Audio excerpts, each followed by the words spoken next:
In this video, I'll be explaining how to play the game as an ADC. That includes wave management, develop timers, and a lot of other things. So we all know that minions spawn in like 1 minute and 5 seconds. They arrive to lane at like 1 minute 35 seconds. The waves should meet around this area, in the middle of the wave, exactly in the middle of the wave, right? If I leave the wave without touching it, it will remain around this area. It met in the middle, and they're gonna attack each other the same amount. If I attack the wave, it will start to push towards this side. So there are three ways to wave manage. There's hard pushing, there's slow pushing, and there's freezing.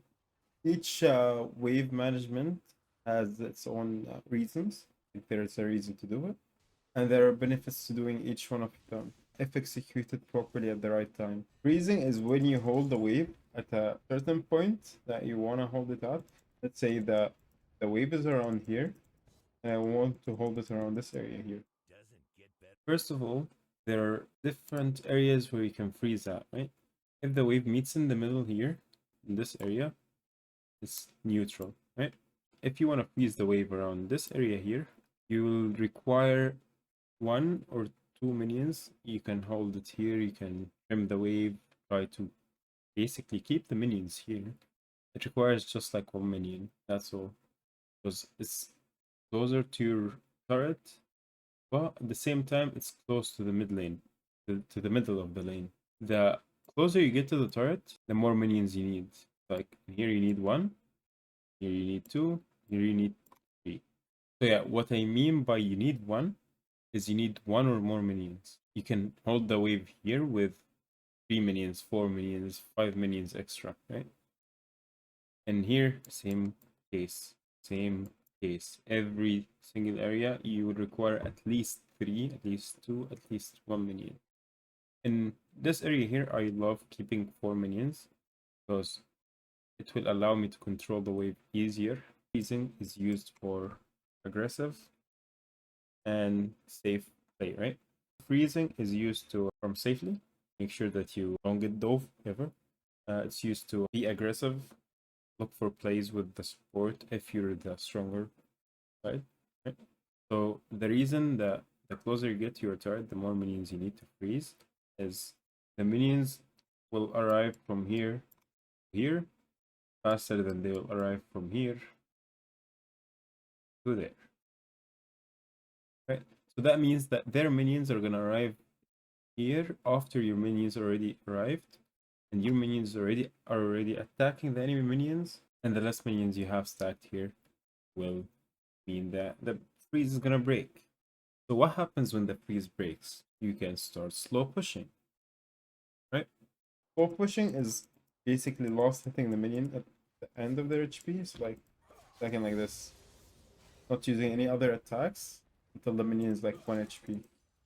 Let's say the minion is here, it's 1 HP, you attack it. You don't touch the entire wave. 1 HP, attack, 1 HP, attack. Just lost it with the auto attacks. That will make the wave get bigger, bigger, bigger, bigger. And then you crash a big wave into their turret.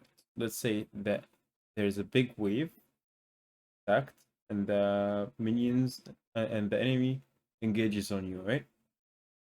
What happens if they die? They lose a big wave, and you get the reset with the big wave. So they're not gonna take the fight, most likely. But if they take the fight, the minions are gonna also help you in the fight. You have a big wave, which is gonna attack the enemy, to do at least like 200 damage, 300 damage, which is a big factor in a lot of fights early game. Slow pushing is used for crashing the waves. You use it for resets. You can reset as soon as you crash a slow push, because you're crashing what, 3 waves, 4 waves. The enemy is gonna be busy farming them under tower, while you have a lot of time to do a lot of options. You can reset, you can rotate to objectives, you can honestly do whatever you want to do while they're busy and they can't rotate to it. You can even invade the enemy jungler. And if they come back, like come to help the enemy jungler, they're gonna lose a lot of CS. So even if you don't gain anything from the invade, you gain that they moved and lost a lot of minions and experience. Right? Okay. So slow pushing is when you want to do something that will require a lot of time, you slow push into doing that something. Hard pushing is when you keep attacking the minions as soon as they arrive the lane.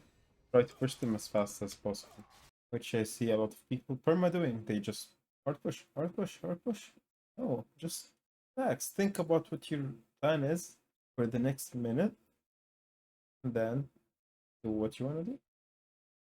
So hard pushing, you can use it to dive right now, get the Drake right now, rotate right now, right? It's right now. You're gonna do something right now. So you hard push the wave. But just hard pushing from hard pushing, that's a no go. Never do that. Unless you're doing it while you're super ahead, you're doing it to poke them down on the turret. You're doing it for another goal, which is diving. Or keeping them in the lane. Like let's say they have no mana and you don't want them to take a reset, so you hard push. Take a plate, hard push, take a plate, hard push, take a plate, hard push, take a plate. If the enemy jungler comes, they both have no mana, they both have no HP. You can't do anything. So them staying in the lane is to your benefit. Because you're like even though that they're staying, they're not farming safely.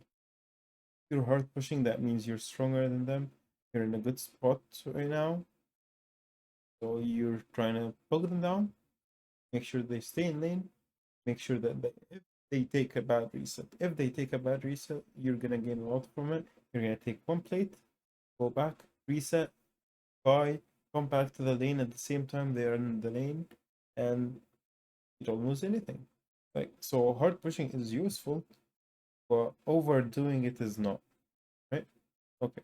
I also wanna get into level up timers for ADC. So we all know that bot lane is different than other lanes in terms of the experience from the waves because it's shared by another person too.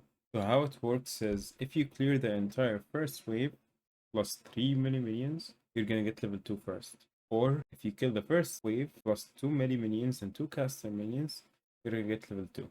So let's check this game for example. In this lane we arrived late, so the enemy bot lane they have prio over us, even though that we can actually kill them level 1 because Zyra didn't start root, so we can just run at them. It's gonna be rough to do it without our W, which is the movement speed. So we let them push the wave, let them get level 2 first, while keeping our distance and making sure we don't die. The third wave is always a cannon minion, so it's used for reset timers, which I'll get into later. And here, Rel pinged to go in. He knows that we are stronger. But I want them to attack the minions a couple more times. So when I go walk up, if we win, we can freeze.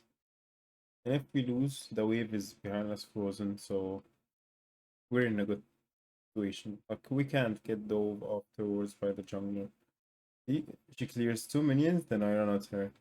Now I can hold the wave at this area here in order to keep them from getting experience, from getting gold.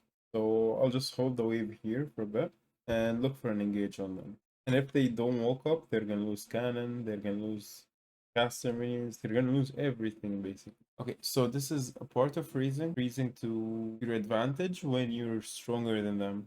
There is also freezing when you're weaker than them, which is keep you safe basically, to farm at a safe distance. So freezing can be used defensively and aggressively. In here we just last hit the wave. So Rel was able to engage here because they were trying to get the cannon, which is like 1 HP.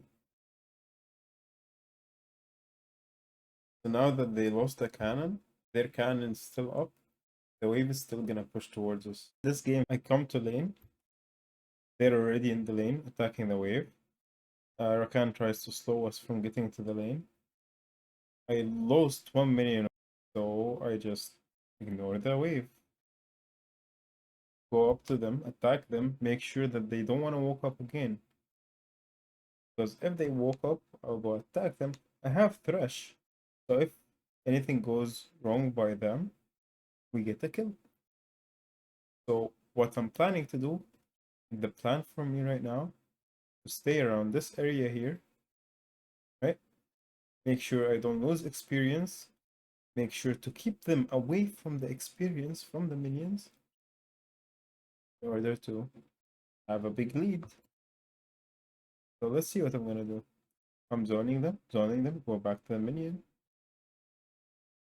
The next wave arrives, right? So now I don't want to tank the entire wave. I'll probably go back, get into the bush, and repeat the same thing.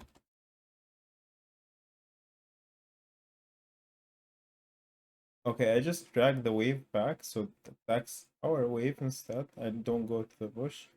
But getting into the bush resets the minion aggro. So yeah. Anyway, I'll walk back up. Keep zoning them. Keep zoning them. I don't want them to get experience at all, right? That's what happens when you're a strong lane. You can do whatever you want and the enemy can't do anything about it. If they walk up to the wave, I'll attack them. They lose HP. So we just keep doing this for a bit. Now I'm level 2. Look how big the wave is stacked, right? I know the next wave is coming soon. So I'm gonna at last hit these minions into trying to get the next wave, right? And then crashing 3 waves and trying to look for a poke on them on their turret. So look at the wave right now. The wave just arrived. What's gonna happen? Can they stop it? Can they hold the wave here? There's 1, 2, 3, 4, 5, 6 minions, and these minions are already low. Can they hold the freeze? No, the wave is too big for them to hold the freeze. Plus, I'm a level up, and I can honestly kill them at this point. They woke up in this position. So I'm gonna try to push this wave, crash it. That's like 2.5 waves. Well, it's 2 waves, basically 1, 2, 3, 4, 5, 6, and the entire wave. And during the time they're going for the CS, I'll look to trade under the turret.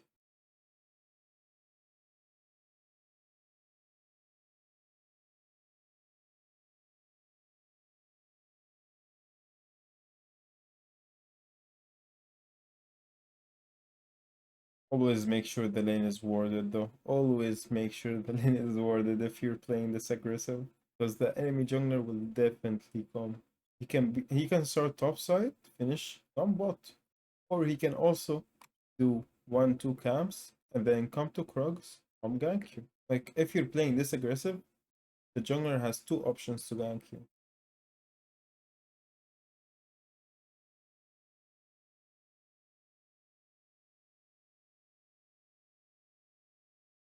So I just look for trades here under turret.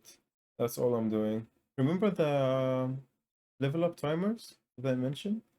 So the first wave is gonna be normal wave, second wave is gonna be normal wave, which is gonna give you level 2, right? Then the third wave is gonna be a cannon wave. The first wave after the cannon wave, which is the fourth wave, the first normal wave, if you kill the first 3 minions, you're gonna get level 3.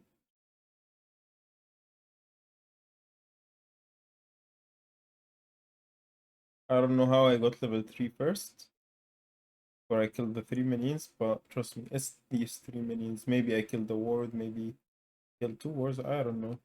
But something gave me an experience that's extra than that thrash. But look at this, they killed the 3 minions too, right? What happened? Why are they level 2 still? Was level 1 I denied them minions of experience. Remember the time where I was zoning them off? That's what I'm talking about. So we get ganked here. Not sure if I should die or not, but most likely we kill them.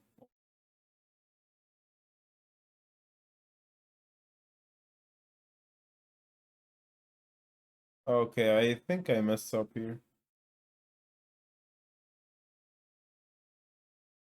Yep. So you see this wave? What am I gonna do? What's my jungler gonna do? Is he going to push the wave right now? I am probably going to ping him off. Why? Because there's 1, 2, 3, 4, 5, 6 minions here. 1, 2, 3, 4, 5, 6, 7, 8 minions here. and the wave is closer to their side. So that their minions are gonna arrive first and start attacking my minions. So by the time I come back to lane, what's gonna be happening? I'm gonna have a big wave stacked around here, this area here, or around here. I'm not entirely sure. But it's like this wave is gonna push towards me. Ping him off. Why? And then look at the wave. This is the wave I come back to. What I wanna do here is farm. I don't wanna fight. I don't wanna fight at all. If my support wanna go, you can go. I don't care. But right now, I'll pull the wave back to the turret. I don't wanna freeze it even. This is a big wave. If I freeze it, because you see the wave is close to the turret here, right? The wave is very close. It's a bit above here. So I can freeze it, hold the wave, go to the bush, but I'm gonna lose about this amount of HP. So I'm just gonna pull the wave to the turret normally, farm it on the turret. So let's end this video with a summary. Freezing is used for safe farming and keeps you safe from ganks. You can also zone the enemies to look for engages. However, enemies can roam while you're freezing, which will force you to push or rotate while the wave is frozen. And if you do that, it will end up breaking the freeze, and then you're gonna start with slow pushing. Slow pushing also safe farming, and it also gives you like a lot of time on the crash. You can dive, you can rotate to mid, you can rotate to dragon, or you can take a reset. However, the disadvantages of that is that if you are weaker, the enemy team can turn it into a freeze, and you won't be able to crash the wave. Hard pushing is good for instant actions like diving or instantation. You can also reset after hard pushing the second normal wave, because the next wave is gonna be a cannon wave, and it will be harder for the enemy to crash it before you arrive. If they do it, if they can crash the wave before you arrive, the cannon wave will tank a lot of turret shots and you'll be able to catch it without missing much. The bad thing about hard pushing is you become easily gankable. So if you can 2v3, or if your jungler is not there to cover you, you will die. With that, I'll end the video and I'll see you guys next time.